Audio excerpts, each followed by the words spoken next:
Imagine you're an executive at Ford. You're staring down the assembly lines, looking at thousands of identical cars, and you want to steal market share from Toyota. The obvious move is to drop your prices. But if you lower your sticker price, Toyota won't just sit there. They'll match your cut. Suddenly, your market share stays exactly the same, but now both of you are making less money on every single car you sell. This trap is the defining feature of an oligopoly, a market controlled by a small handful of powerful firms. If you were a monopoly, you would have absolute control over your pricing. But in an oligopoly, you share the board with rivals who react to your every move. Economists call this strategic interdependence.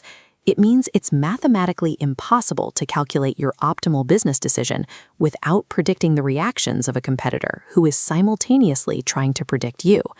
Traditional supply and demand equations break down in this environment. To survive, you have to stop calculating isolated variables and start using the mathematics of mind reading. That foundational math was largely formalized by the American mathematician John Nash. Nash stepped outside the realm of pure mathematics and applied rigorous logic to the messy, combative world of human behavior. He developed what we now call the Nash equilibrium.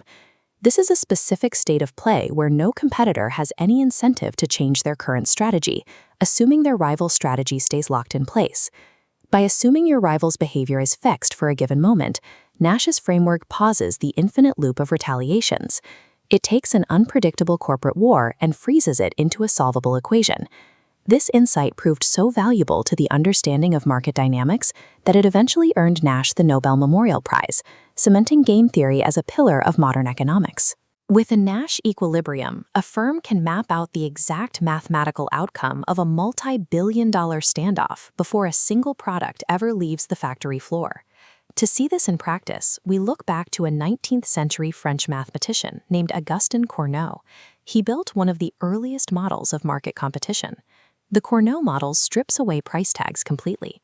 It asks what happens when two identical firms compete exclusively by deciding how much of a product to manufacture.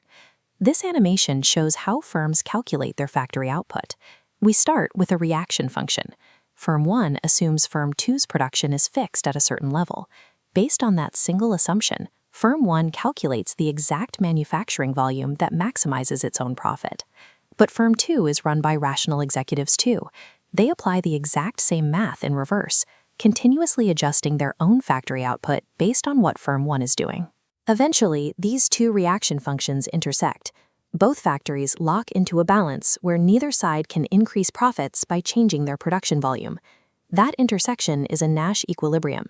The resulting total market supply isn't as scarce as a monopoly, and it isn't as flooded as a purely competitive market.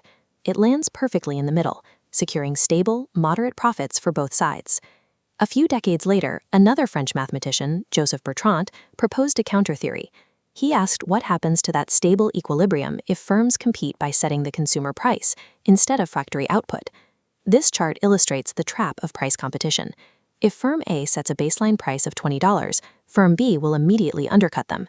Firm B drops to $15, and because the products are identical, every single customer defects to Firm B. Firm A is now making zero sales. To survive, they have to drop their price below $15. Firm B retaliates by dropping again, triggering an aggressive race to the bottom. The cycle only stops when prices hit a hard floor, the marginal cost. This is the exact cost required to produce 1 unit of the good. Going any lower means losing money on every single sale.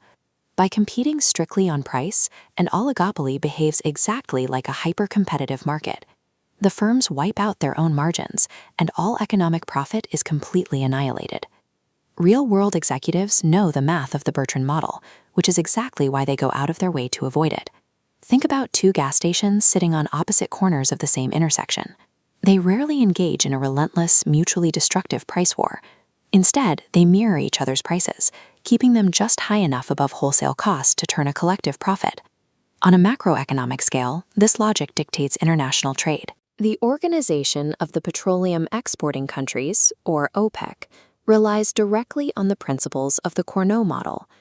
Rather than trying to dictate the exact price per barrel at the pump, these allied nations strictly regulate the volume of oil they pump out of the ground. By controlling the supply quantity, they naturally maintain massive profit margins across the globe.